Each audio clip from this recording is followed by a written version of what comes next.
नमस्कार, आप देख रहे हैं न्यूज़ 18 बिहार झारखंड का डिजिटल प्लेटफॉर्म। मैं हूं शुभे मिश्रा आपके साथ। आगामी 1 फरवरी 2026 का दिन भारतीय अर्थव्यवस्था के पन्नों में सुनहरे अक्षरों में दर्ज होने जा रहा है, जब वित्त मंत्री निर्मला सीतारामन संसद भवन में अपनी बही खाता को खोलेंगी तो सिर्फ देश ही नहीं बल्कि पूरी दुनिया की निगाहें उन पर टिकी होंगी। ये बजट इसलिए बेहद खास नाजुक मोड़ पर आ रहा है क्योंकि अमेरिका ने हाल ही में भारतीय शिपमेंट पर 50% का भारी भरकम टैरिफ लगा दिया। वैश्विक दबाव और घरेलू उम्मीदों के बीच संतुलन बनाना सरकार के लिए किसी अग्नि परीक्षा से कम नहीं होगा। टीवी पर बजट भाषण सुनते समय कई बार आम आदमी को भारी भरकम आर्थिक शब्दावली उलझा देती है। बजट को गहराई से समझने के लिए इसकी डिक्शनरी को आना बहुत जरूरी है, इसे समझना जरूरी है। दरअसल बजट भाषण में मुद्रास्फीति और जीडीपी जैसे शब्द बार बार गूंजते हैं। आम आदमी के लिए मुद्रास्फीति का सीधा मतलब महंगाई है। जब आपकी जेब में रखे नोट की कीमत कम हो जाए और बाजार में सामान के दाम बढ़ जाएं, तो समझिए कि मुद्रास्फीति बढ़ गई है।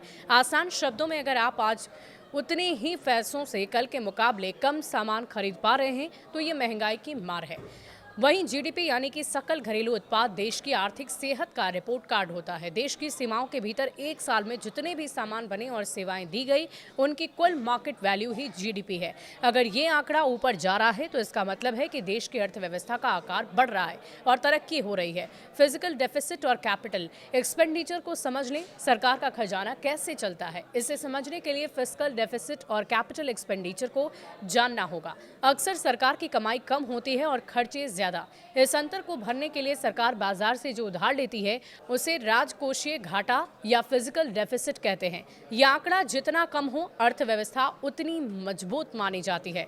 खर्चों की अगर हम बात करें तो कैपिटल एक्सपेंडिचर कैपेक्स सबसे महत्वपूर्ण है। ये वो पैसा है जो सरकार सड़क, पुल या स्कूल बनाने पर खर्च करती है। अच्छा खर्चा माना जाता है क्योंकि इससे भविष्य में देश की संपत्ति बनती है। दूसरी ओर रेवेन्यू एक्सपेंडिचर सरकार की रोजमर्रा के खर्च हैं, जैसे कर्मचारियों की सैलरी और पेंशन।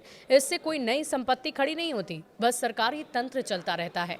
डायरेक्ट और इनडायरेक्ट टैक्स को भी आप जान लें, बजट का सबसे चर्चित हिस्सा टैक्स होता है। डायरेक्ट टैक्स वो है जो आप सीधे सरकार को देते हैं, जैसे आपका इनकम टैक्स। इसका बोझ आप किसी और पर नहीं डाल सकते। वही इनडायरेक्ट टैक्स जैसे जीएसटी जो आप दुकानदार को देते हैं, लेकिन असल में वो सरकार के पास जाता है। अब जब भी आप कोई सामान खरीदते हैं, आप अनजाने में ये टैक्स चुका रहे होते हैं। इसके अलावा आयात निर्यात पर लगने वाले टैक्स कस्टम ड्यूटी कहलाता है, जो विदेशी सामानों की कीमतों को तय करता है। फिजिकल पॉलिसी, मॉनेटरी पॉलिसी को समझना भी जरूरी है। सरकार की फिजिकल पॉलिसी यानी राजकोषीय नीति बजट के जरिए तय होती है, जिससे वो टैक्स और खर्च को कंट्रोल करती है, जबकि नोट छापने और ब्याज दरें तय करने का काम आरबीआई की मॉनेटरी पॉलिसी का हिस्सा है।